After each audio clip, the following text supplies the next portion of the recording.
नवीन वर्षात नाशिककरांना दिलासा, पाणी समस्येपासून मिळणार मुक्तता। संपूर्ण शहराला पाणी पुरवठा करणाऱ्या जलवाहिन्या बऱ्यापैकी जीर्ण झाल्यानं वारंवार पाणी गळती होते।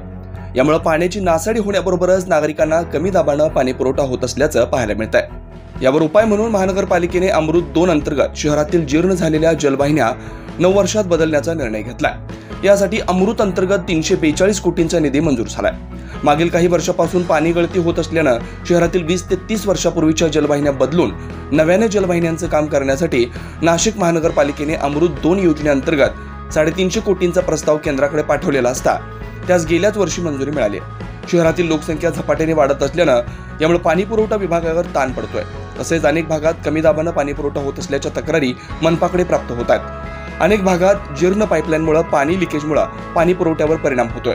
त्यामुळे आता कमी दाबानं पाणी पुरवठा, पाणी गळती, गढूळ पाणी यापासून नाशिककरांना लवकरच मुक्तता होणार असल्याचं बोललं जात आहे। 9 न्यूज महाराष्ट्र ब्युरो, नाशिक।